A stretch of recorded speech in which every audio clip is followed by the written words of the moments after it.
A very warm good evening to all of you. Once again, welcome you all on my YouTube channel RDK English दोस्तों. I hope you all are actually good. This is actually third part of verbs.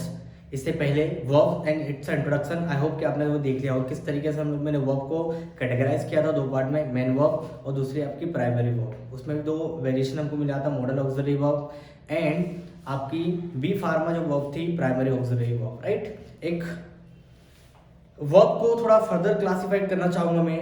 आज हम लोग जो verb के बारे में पढ़ने वाले हैं दोस्तों, आज कुछ ऐसी वर्ब के बारे में हम लोग चर्चा करेंगे. ट्रांजिटिव इंट्रांजिटिव सेकंड पार्ट था, आई होप कि आपने वो देख लिया होगा. And this is actually third part of verbs. और in this video what we are going to learn about the confusing verbs, right. आज हम लोग कंफ्यूजिंग वर्ब के बारे में पढ़ने वाले हैं. ये वो वर्ब्स है दोस्तों जो हर एग्जाम में फ्रिक्वेंटली अपेयर होती हैं, राइट. हर एग्जाम में आती है. इनसे फिलर्स में जनरली क्वेश्चन पूछे जाते हैं इन वर्ब्स के माध्यम से, राइट. तो एंड तक बने रहें, आपको बहुत कुछ इंटरेस्टिंग सीखने को मिलेगा और बहुत कुछ एज अ नॉलेज के तौर पे अगर आप एक स्पोकन स्टूडेंट हो तो ये वर्ब्स आपके लिए भी बहुत ज़्यादा महत्वपूर्ण है. और अगर आप एक कॉम्पिटिटिव एग्जाम की तैयारी कर रहे हो तो this is very mandatory for all of you, right. तो without further ado let get started. ठीक है दोस्तों. तो वर्ब्स जैसा हम लोगों ने पढ़ा था, वर्ब्स हर वो शब्द जो एक्शन दिखाता है वो वर्ब्स नहीं होती है, कुछ पोजीशन भी दिखाती है, कुछ स्टेट भी बताती है, राइट. आज का हम लोगों का जो टॉपिक है दोस्तों कुछ कंफ्यूजिंग वर्ब पे है. किस पे है? Confusing verb. तो एज यू कैन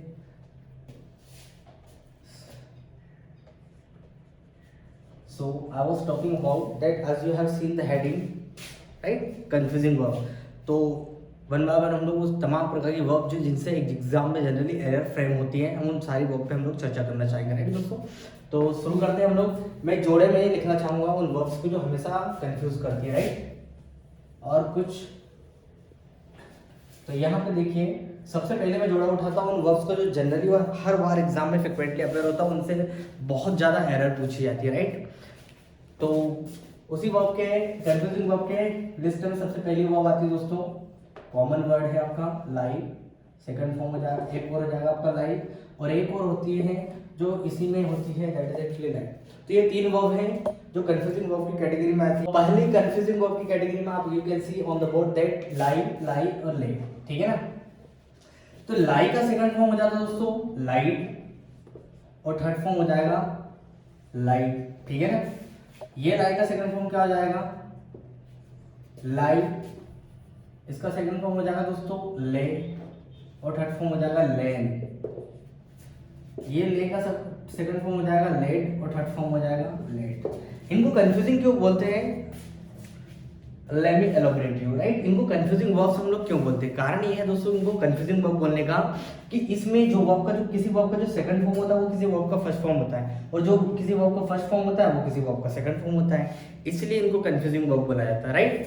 और इनको हम लोग किस तरीके से आइडेंटिफाई कर सकते हैं सेंटेंस में? वो सेंटेंस बताएगा वहाँ पे बात किस चीज की हो रही है, राइट. पहले समझ लेते हैं कि मीनिंग क्या होती है, और एक्सरसाइज के माध्यम से मैं आपको कुछ एग्जांपल देना चाहूंगा, सॉल्व कराने की कोशिश करूंगा. सबसे पहले लाइव बहुत भली बात ही और भर भर के यूज करते हैं हम लोग हमारे डेली रूटीन में, राइट. दैट इज लाइव मतलब झूठ बोलना, राइट. सेकंड फॉर्म हो जाएगा लाइट, और थर्ड फॉर्म हो जाएगा आपका लाइट. सबको पता है ही लाइड टू मी, उसने मुझसे झूठ बोला है, कॉमन तौर पे हम लोग इस्तेमाल करते हैं. लेकिन सेकंड भी तो लाइन है भाई, ये लाइन है, इसका मतलब झूठ बोलना होता है. तो इस लाइन का मतलब क्या होता है? सेकंड वाला जो लाइन होता है जिसका उसका मतलब होता है दोस्तों खुद से कहीं पर बैठना या लेटना. खुद से कहीं पर बैठना या लेटने के सेंस में हम लोग सेकंड वाला लाइन लगाते हैं, राइट. इसका सेकंड फॉर्म हो जाता है ले, और थर्ड फॉर्म चला जाता है दोस्तों लैन. Is it clear? खुद से कहीं पर बैठना या लेटना दैट इज लाइन, ले और लैन. और तीसरा जो है आपका ले, इसका मतलब होता है दोस्तों किसी वस्तु को कहीं पर रखना, किसी भी चीज को कहीं पर रखना दैट इज ले. किसी भी चीज को कहीं पर रखना दैट इज एक्चुअली ले. सेकंड फॉर्म लेट, और थर्ड फॉर्म हो जाएगा लेट. ले का एक मतलब और होता है अंडे देने के तौर पे, राइट. अंडे देना एक वर्ब है, ले का मतलब अंडे देना भी होता है, राइट. अब सेंटेंस बताएगा किसी वस्तु को रखने की बात हो रही है, अंडे देने की बात हो रही है, तो वो सेंटेंस के ऊपर डिपेंड करेगा कि वहां पर पूछा क्या जा रहा है. क्लियर? तो कुछ सेंटेंस से समझने की कोशिश करते हैं. I got tired, I got tired, so I dash on sofa. ये मैंने एक सेंटेंस लिखा दोस्तों. ऑप्शन में आपके पास है ले, सेकंड ऑप्शन है आपका लेड, लाई, और डी है लैन. अब आप मुझे बताओ किसके साथ जाओगे? भाई ले के साथ जाओगे, लेट के साथ जाओगे, लाई के साथ जाओगे या लेन के साथ जाओगे। अब देखो यहाँ पर कौन सी वर्ब का कौन सा फॉर्म आएगा उसको समझने से पहले पहले आप ये समझो कि सेंटेंस में बात किस चीज की हो रही है। आई गॉट टायर्ड, मैं थक गया था, सो आई डैश ऑन सोफा। यहाँ पर अगर कोई व्यक्ति थक गया तो सोफे सोफे के ऊपर क्या करेगा, बैठेगा या फिर लेटेगा, खुद से बैठेगा या फिर लेट जाएगा, राइट। तो बैठने या लेटने की बात हो रही तो उसके लिए हमारी जो वर्ब होती है लाई, खुद को कहीं पर बैठाना या लेटाना, दैट इज लाई, ठीक है ना। अब सेकंड फॉर्म आएगा या फर्स्ट फॉर्म आएगा ये हमारा सेंटेंस बताया, कहीं ना कहीं यहाँ पर B2 लगा है तो आने वाली जो वर्ब होगी वो भी क्या होगी दोस्तों, B2 रहेगी। तो इसका सेकंड फॉर्म क्या होता है, ले। तो मस्ट बी वर्ड, कहीं ले दिख रहा है क्या आपको, ये दैट इज एक्चुअली ले, क्लियर। तो इसके साथ जाओगे आप, ले के साथ जाओगे। आई होप कि आपको समझ में आया होगा इनका इस्तेमाल हम लोग सेंटेंस में कैसे करते हैं। अगर बात कहें किसी वस्तु को रखने की बात हो गई तो इस तरीके से सेंटेंस बना सकता हूँ, I dash all cards in meeting, ठीक है ना। ये सेंटेंस को जरा समझो, I dash all cards on table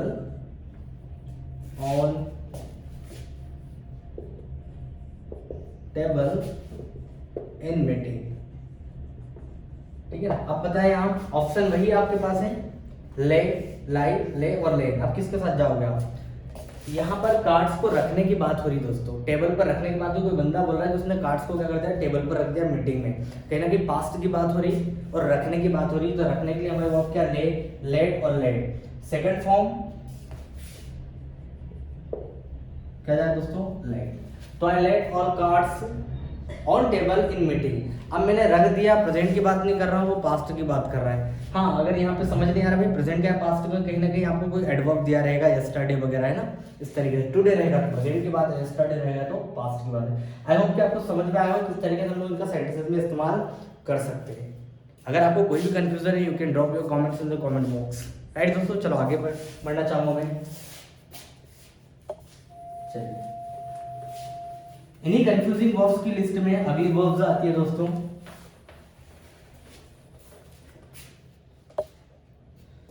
अगली वर्ब है आपकी फाइंड। सेकंड फॉर्म इसका हो जाएगा फाउंड और थर्ड फॉर्म क्या हो जाएगा दोस्तों, फाउंड, क्लियर। फिर आती है आपकी फाउंड, सेकंड फॉर्म हो जाएगा इसका फाउंडेड और थर्ड फॉर्म हो जाएगा दोस्तों फाउंडेड, क्लियर। इतना समझ में आ गया। और एक और वर्ब होती है जो शायद आप पहली बार सुनोगे, हो सकता है आपकी डिक्शनरी में ना हो, मतलब डिक्शनरी में है लेकिन आपकी डिक्शनरी में ना हो सकता है नई वर्ब आपके लिए, that is actually founder, that is actually founder. ये जो फाउंडर वर्ब होती है इसमें मुझसे बच्चे ऑफलाइन क्लासेस में पूछते हैं कि सर ऐसा होता है क्या, मैं बोला कुछ भी हो सकता है, क्योंकि भाषा हमारी है नहीं और ये भाषा 1600 सालों से लिखी जा रही है, 2, 4, 10 साल 15 साल पुरानी भाषा नहीं है। इसमें बहुत सारी चीज़ें, बहुत सारे वेरिएशन है, ठीक है ना। एक दो तीन किताबें पढ़ के हम लोग पर्टिकुलर किसी चीज़ को ये नहीं बोल सकते कि ऐसी ही होती है। बहुत कुछ हो सकता है जो नियम या रूल्स के बियॉन्ड भी जा सकती है चीज़ें, राइट। तो जितना हम जानते हैं, जितना हम लोग इसकी गहराई में जाएंगे उतने कहीं ना कहीं हमारे जो कॉन्सेप्ट होंगे वो दोस्तों क्लियर होंगे, क्लियर। तो 3 वर्ब्स कंफ्यूजिंग वर्ब के लिस्ट में अगले आपके 3 वर्ब है, इसको सेकंड नंबर कर सकते हो आप इसको। फर्स्ट में आपने 3 पाए वर्ब्स और सेकंड में भी आप कितने पा रहे हो दोस्तों, 3 वर्ब्स आपको देखने को मिल रही है, राइट। तो फाइंड का मतलब सभी जानते हैं, प्राप्त करना, पाने से होता है, कोई चीज को प्राप्त करना है, पाना, दैट इज एक्चुअली फाइंड, ठीक है ना। इसका सेकंड फॉर्म फाउंड और थर्ड फॉर्म हो जाएगा आपका फाउंड, क्लियर। लेकिन नीचे वाला ये जो फाइंड का जो सेकंड फॉर्म है वो किसी वर्ब का फर्स्ट फॉर्म है, इसीलिए कंफ्यूजिंग बोला जाता है। आई वुड रिपीट, इसमें जो किसी वर्ब का सेकंड फॉर्म होता है वो किसी वर्ब का फर्स्ट फॉर्म होता है, इसलिए इनको कंफ्यूजिंग वर्ब बोला जाता है, क्लियर दोस्तों।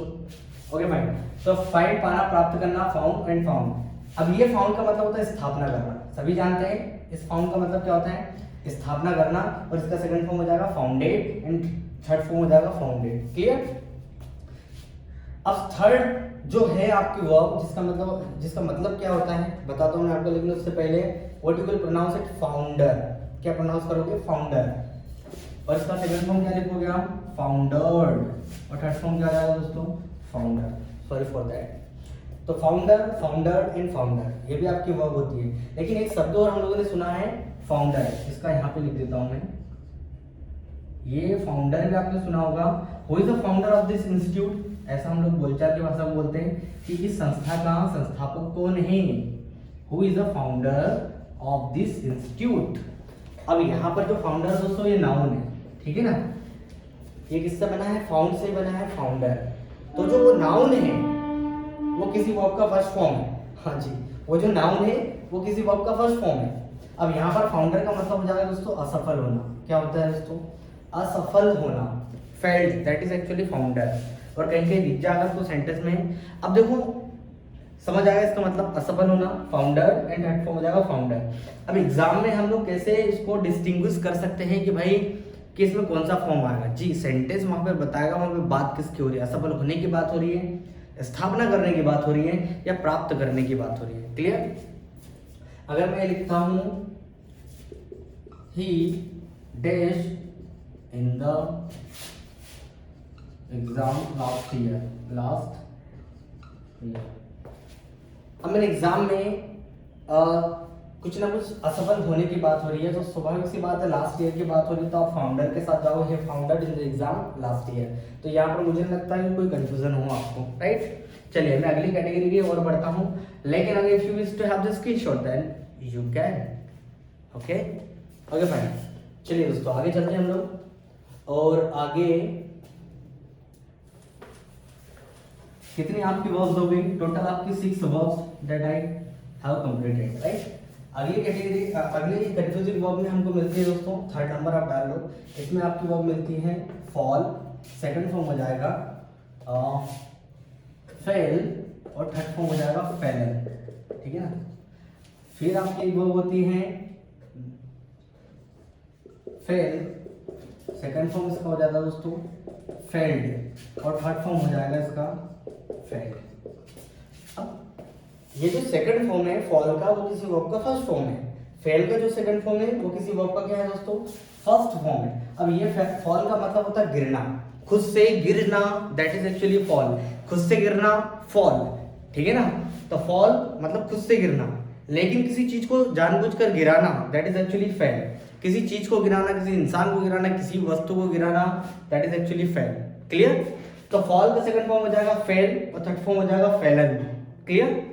जैसे आई हैव फेल होता है, मतलब गिरने के सेंस में होता है, लेकिन एक इसका एक अलग ही टर्म्स में हम लोग इस्तेमाल करते हैं। जैसे कोई बंदा है जो प्रेम में पड़ जाता है, तो बोलते हैं ना he has fallen in the love, वो प्रेम में पड़ गया, गिर गया। तो मतलब मीनिंग कहीं ना कहीं वही है, कुछ अलग मीनिंग नहीं है। तो fall, fail, and third form fallen. अब ये फेल का मतलब क्या होता है दोस्तों, गिराना, किसी चीज को गिराना, second form fail, and third form हो जाएगा आपका फेल। इस्तेमाल कैसे करोगे आप इसको सेंटेंस में, आप इस्तेमाल ऐसा कर दोगे, देयर आर ट्रीज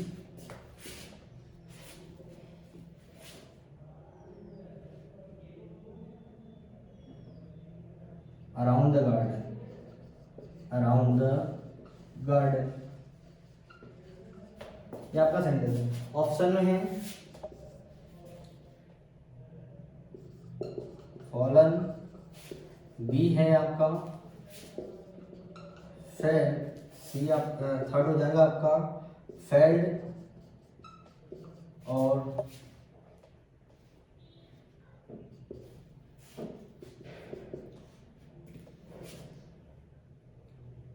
फेल, ठीक है। किसके साथ जाओगे आप, there are trees dense around the garden, there are trees dense around the garden. कौन सा ऑप्शन दोस्तों पर्टिनेंट है, बताएं आप।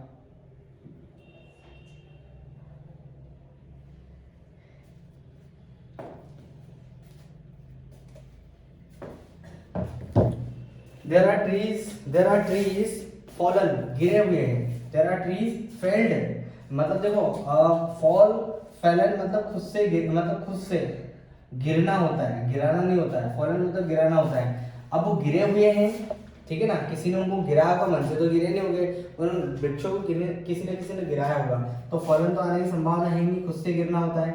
अब गिरे हुए हैं, कहीं ना कहीं आर लगा है, तो मुझे थर्ड फॉर्म के साथ जाना, पैसिव वॉइस बनाना, राइट। फेल तो आएगा नहीं फर्स्ट फॉर्म, ये भी नहीं आएगा सेकंड फॉर्म, बचा क्या आपका फेल्ड। तो देयर आर ट्रीज फेल्ड, गिरे हुए हैं around the garden, right. Garden के चारों ओर क्या है, वृक्ष गिरे हुए हैं। चलो दूसरे सेंटेंस से और समझने की कोशिश करते हैं। मैंने कहा nobody dash the tree so it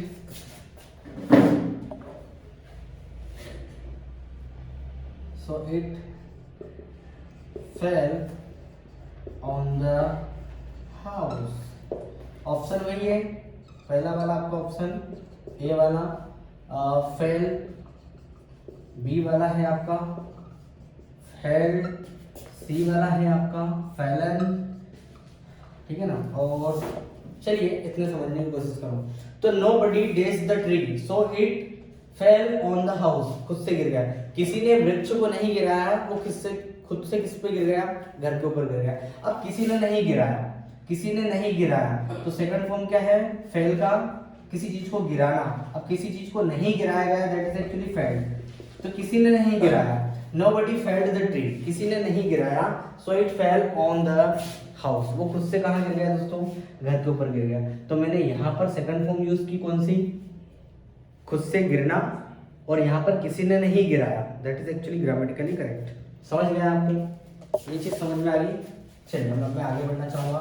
तो कंफ्यूजिंग वर्ब की कैटेगरी में हम लोग अगले कुछ शब्द और देखने की कोशिश करते हैं। तो अगले शब्द दोस्तों आपको आते हैं, चलिए अगले शब्द आपको आते हैं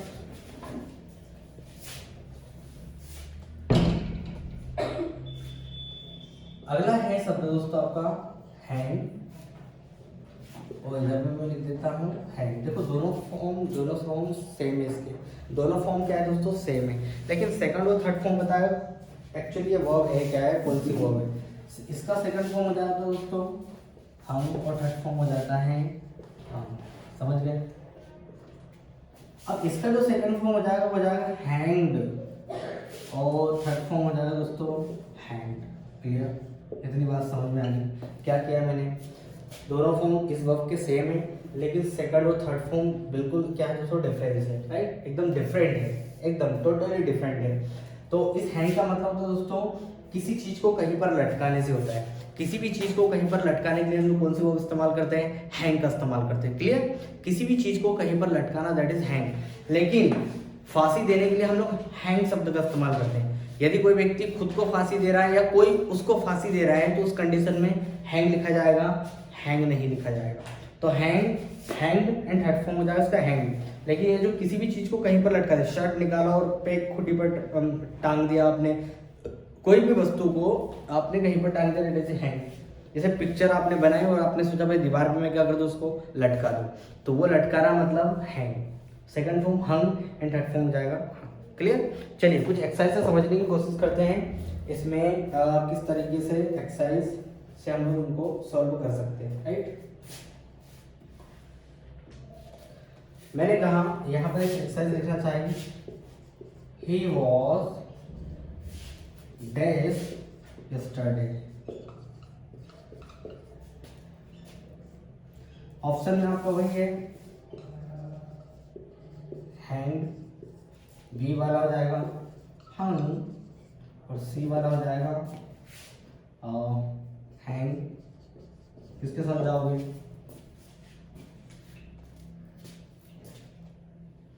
बी वाला एक क्वेश्चन होगी पिक्चर को। अब देखो दोनों सेंटेंस को समझने की कोशिश करो। ही वॉज डैश यस्टरडे, अब उसको क्या दी गई है, अब किसी इंसान को कुछ ना कुछ किसी इंसान के बारे में बात हो रही है। ही वॉज डैश यस्टरडे मतलब कल उसके साथ कुछ किया गया। अब देखो स्वाभाविक सी बात है, हैंग सेकंड फॉर्म है फांसी लटकाने का, एंड किसी चीज को लटकाने का हंग एंड थर्ड फॉर्म हो जाएगा, और ये फर्स्ट फॉर्म हो जाएगा हैंग। तो मैं किसके साथ जाऊंगा दोस्तों, हैंग के साथ जाऊंगा। किसी इंसान को फांसी देने की बात हो रही है, तो ही वॉज हैंग, कल उसको क्या कर दिया गया, फांसी दे दी गई, ठीक है ना। पिक्चर, अब देखो सेकंड सेंटेंस को समझने की कोशिश करो। The picture was dash in a big Harry, in a big Harry, it was crude Harry. ये इतना पार्ट ये वाला है, फिर ये वाला। तो जो पिक्चर था उसको जल्दबाजी में कुछ किया गया, तो वो क्या हुआ, एकदम टेढ़ी हो गई। तो यहाँ पर लटकाने की बात हो रही है, यहाँ पर ऑलरेडी B2 लगा है तो मैं थर्ड फॉर्म के साथ जाऊंगा। किस कौन से फॉर्म पे जाऊंगा? थर्ड फॉर्म, क्योंकि आपका बन गया क्या? Passive voice. तो the picture was hung in a big hurry, so it was what? Crude. So it was crude. Is that clear दोस्तों? होगा। चलिए आगे बढ़ते हैं हम लोग और आगे और समझने की कोशिश करते हैं।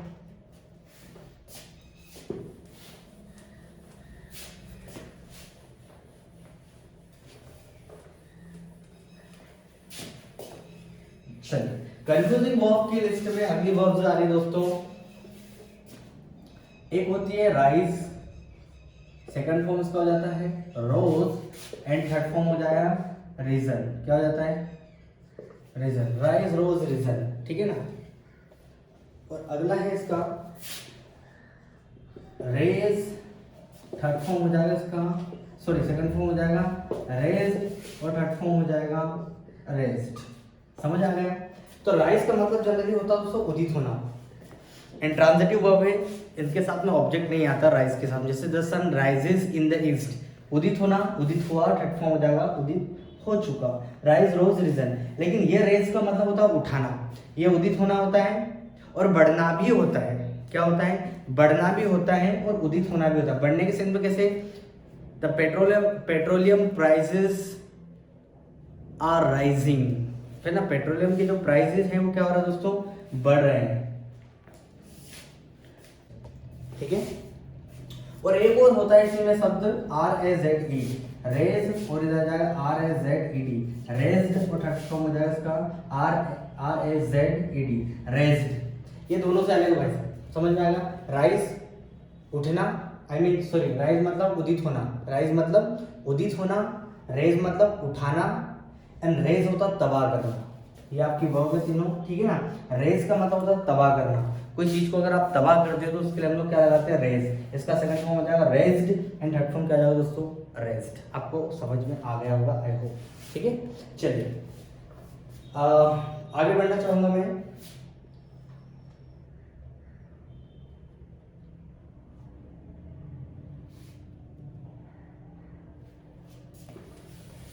चलो कंफ्यूजिंग वर्ब की लिस्ट में अगली वर्ब्स है दोस्तों आपकी, एज यू कैन सी। एक होता है आपका वाइंड, क्या होता है दोस्तों? वाइंड। और एक हो जाएगा बाउंड। ये बाइंड का सेकंड फॉर्म हो जाता है बाउंड और थर्ड फॉर्म हो जाता है दोस्तों बाउंड। समझ में आ गया? इसका सेकंड फॉर्म क्या हो जाएगा? बाउंडेड, और थर्ड फॉर्म क्या हो जाएगा? बाउंडेड, ठीक है ना। अब दोनों में डिफरेंस क्या है समझने की कोशिश करते हैं। देखिए जो सेकंड फॉर्म है वो किसी वर्ब का फर्स्ट फॉर्म है, that's why we are actually calling it confusing verb. Bind का, sorry let me pick up my marker, okay fine. तो बाइंड का जनरली मतलब होता है दोस्तों बांधना या लपेटने के सेंस में हम लोग यूज करते हैं। बांधना या फिर लपेटना, किसी चीज को बांधना या लपेटने, जिससे कॉपर बाइंडिंग होती है ना, तो वही होती है बाइंडिंग, मतलब उसको लपेटना, एक प्रकार से लपेटना। तो बाइंड का मतलब जनरली लपेटने से होता है या बांधने से होता है, राइट। सेकंड फॉर्म इसका हो जाएगा बाउंड एंड थर्ड फॉर्म हो जाएगा इसका बाउंड। और सेम स्पेलिंग वाला यही शब्द है, इसको हम पढ़ते हैं बिंड। ये नाउन होता है, जब आप इसको नाउन की तरह इस्तेमाल करोगे तो उसके प्रोनाउंसिएशन कुछ ऐसे हो जाएंगे बिंड। बिंड मतलब हवा, लेकिन बाइंड बांधने के तौर पे, लपेटने के तौर पे इस्तेमाल करोगे तो हो जाएगा बाइंड, इसको प्रोनाउंस किया जाएगा। इज इट क्लियर दोस्तों? बाउंड अगला शब्द है इसका bound, second form bounded and third form हो जाएगा बाउंडेड। सॉरी मैंने नहीं लिखा, माफी चाहता हूँ उसके लिए। Bounded, right. तो बाउंड, बाउंडेड और बाउंडेड। बाउंड का मतलब होता है घाव भरना, ठीक है ना। बाउंडेड का मतलब क्या होता है? घाव का भरना या घाव को भरना। तो घाव भरने के सेंस में हम लोग क्या लगाते हैं दोस्तों? बाउंड का इस्तेमाल करते हैं। और जनरली इसके जो प्रोनाउंसिएशन है वो बाउंड नहीं होता है, इसके जो प्रोनाउंसिएशन वो बाउंड होता है बुंड। क्या पढ़ते हैं हम लोग? Bound. Bound and bounded and third form हो जाएगा बुंडेड। बाउंड नहीं, bounded, bound, bounded and bounded. Is that clear? तो प्रोनाउंसिएशन का भी थोड़ा ध्यान रहे। जैसे आई सॉ अ बुंडेड मैन, मैंने कैसा आदमी देखा? घायल आदमी देखा। इसको एडजेक्टिव की तरह भी इस्तेमाल किया जा सकता है। वर्ब का जो थर्ड फॉर्म होता है पास्ट पार्टिसिपल, आई होप कि आपको पता होगा कि हम लोग उसको एडजेक्टिव की तरह भी इस्तेमाल करते हैं, राइट। तो आई होप कि आपको समझ में होगा। बाइंड मतलब किसी चीज को लपेटना या बांधना, और ये इसको नाउन की तरह इस्तेमाल करोगे तो बिल्ड प्रोनाउंस करोगे, जिसका मतलब होता है हवा। बुंड, बुंडेड एंड बुंडेड। क्लियर दोस्तों? आई होप को ये चीजें आपको समझ में आगे हो। चलिए और कुछ और वर्ब्स देख लेते हैं जो कंफ्यूजिंग वर्ब की लिस्ट में आती है। ठीक है, अगली वर्ब है ना, तो ये भी कंफ्यूजिंग वर्ब की लिस्ट में आती है। तो रेंट का मतलब क्या होता है, इसका सेकंड फॉर्म रेंट और थर्ड फॉर्म हो जाएगा रेंट। रेंट का मतलब जनरली होता है दोस्तों चीरना या फाड़ने के सेंस में हम लोग यूज करते हैं। किसी चीज को चीरना, किसी वस्तु को चीरना या फाड़ने के सेंस में हम लोग क्या लगाते हैं, रेंट। और सेकंड फॉर्म क्या जाएगा, रेंट, एंड थर्ड फॉर्म क्या जाएगा, rent. I would repeat again, rent का मतलब होता है किसी चीज को फाड़ना या चीरने से होता है, राइट। तो second form rent, and third form क्या जाएगा, रेंट। इट वॉज रेंट, इसको चीरा गया। इट वॉज रेंट, इसको चीरा गया, राइट। लेकिन रेंट का मतलब होता है किराए पर देना, ये सभी जानते हैं क्योंकि आजकल चल ही रहा है ना, हर कोई किराए पर मकान दे रहे हैं, ठीक है ना। तो किराए पर देना मतलब रेंट। तो रेंट मतलब दोस्तों किराए पर देना, सेकंड फॉर्म हो जाएगा रेंटेड, एंड थर्ड फॉर्म हो जाएगा रेंटेड, क्लियर। और इसको अगर नाउन की तरह से इसको नाउन की तरह से इस्तेमाल किया जा सकता है, सिर्फ आपको बोलना है किराया, दैट इज रेंट। इसका रेंट क्या है, अब आपने इसको नाउन की तरह इस्तेमाल किया। भाई साहब इस मकान का रेंट क्या है, what is the rent of this particular what room. तो इसको नाउन की तरह इस्तेमाल किया जा सकता है, डिपेंड करता है कि हम सेंटेंस क्या बना है। तो रेंट किराए पर देना, दैट हाउस वाज रेंटेड, उसको किराए पर दिया गया था, सेंटेंस बताया दैट हाउस वाज रेंटेड। लेकिन that would was what rent, उस लकड़ी को क्या करा गया है, चीरा गया। तो सेंटेंस बताएगा कहाँ पर चीरने फाड़ने की बात हुई, या फिर यूं बोल दें कि कहाँ पर किराए पर देने की बात हुई। तो सेंटेंस बताएगा कि वहां पर शब्दों को कैसे इस्तेमाल करना है। तो सेंटेंस को ध्यान से पढ़ना है। कंफ्यूजिंग वर्ब में हमेशा इनसे फिलर्स में क्वेश्चन बनते हैं दोस्तों, और वहां पर आपको कुछ नहीं, जुडिशियसली आपको सेंटेंस को पढ़ना है और सॉल्व करने की कोशिश करना है। आई होप कि ये चीज आपको समझ में आ गई होगी। चलिए कुछ और वर्ब्स देख लेते हैं। जितनी भी वर्ब्स हैं मैं सारी कंप्लीट कराने की कोशिश कर रहा हूँ जो कंफ्यूजिंग वर्ब की लिस्ट में आते हैं। अगला शब्द है आपका सी, सबको पता है, बहुत यूज करते हैं लोग उसको, सी सॉ सीन। और एक होता है सो, सेकंड फॉर्म हो जाएगा दोस्तों सॉफ्ट, एंड थर्ड फॉर्म हो जाएगा इसका सॉफ्ट, ठीक है ना। ये हो सकता है आपके लिए नया शब्द हो, सॉफ्ट, सॉफ्ट एंड सॉफ्ट, लेकिन सी सॉ सीन, देखना, देखा और देख चुका, समथिंग लाइक दैट, राइट। तो ये तो मुझे नहीं लगता इसमें कोई कंफ्यूजन है आपको।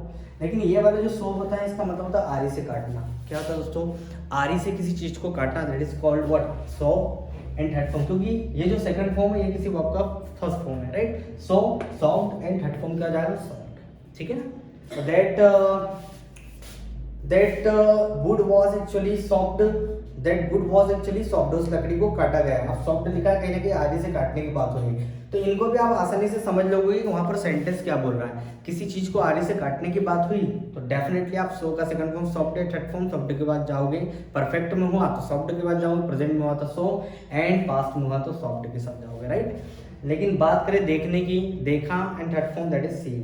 देखने की बात होगी सो, सी सॉ सीन के साथ आप चले जाओ, राइट। चलिए आगे और कुछ और वर्ब्स देख लेते हैं। अगली वर्ब है दोस्तों आपकी, क्या होते हैं, बियर। बियर का मतलब होता है जन्म देना। बियर का मतलब क्या होता है दोस्तों, जन्म देना, या जनरली एक प्रकार से जन्म देना या फिर पैदा करना, राइट। बियर का मतलब जन्म देना या पैदा करना। पहला शब्द आप देख रहे हैं स्क्रीन पे, bear, and second form bore, and third form हो जाएगा बॉर्न, ठीक है ना। तो ये हम लोग जनरली एडजेक्टिव की तरह इस्तेमाल करते हैं। I was born, I was born, ये हम लोग बोलते हैं, मैं जन्मा था, आई वॉज बॉर्न। तो थर्ड फॉर्म ही तो लगाते हैं हम लोग। ये बियर का क्या हो जाएगा दोस्तों, थर्ड फॉर्म। बियर होता है जन्म देना या पैदा करना, second form bore, and third form हो जाएगा बॉर्न, ठीक है ना। लेकिन ये वाला बियर का मतलब क्या होता है, बियर का मतलब होता है दोस्तों सहन करना। क्या होता है, सहन करने से होता है, ठीक है ना। ये बियर का मतलब क्या होता है, सहन करना, सेकंड फॉर्म हो जाएगा बोर, एंड थर्ड फॉर्म हो जाएगा बॉर्न। इज दैट क्लियर, दोनों डिफरेंस समझ में आ गया। ये पैदा करना, बियर क्या हो जाता है, पैदा करना, और दूसरा वाला क्या होता है दोस्तों, ये जन्म देना या फिर पैदा करना, और दूसरा क्या हो जाएगा बियर मतलब सहन करना। मतलब यूँ ना अपन देखते ना कि भाई बहुत सहन कर लिया मैंने, I can't bear it any more, अब ज़्यादा सहन नहीं कर पाऊंगा, okay, go away from my side, otherwise I will what, I will kill you, या I will not spare you, something like that. तो वेयर मतलब सहन करना, कुछ चीज़ें अति हो जाती है तो आप सहन नहीं कर पाते उस कंडीशन में, wear, second form bore, and third form bore. अब सेंटेंस में देखना, सहन करने की बात हो रही है या फिर ब्रीड की बात हो रही है ना। तो उस किस कंटेक्स्ट में ये पूछा जा रहा है, तो आपको सेंटेंस को ध्यान से पढ़ना है, then you can solve it easily. Is that clear?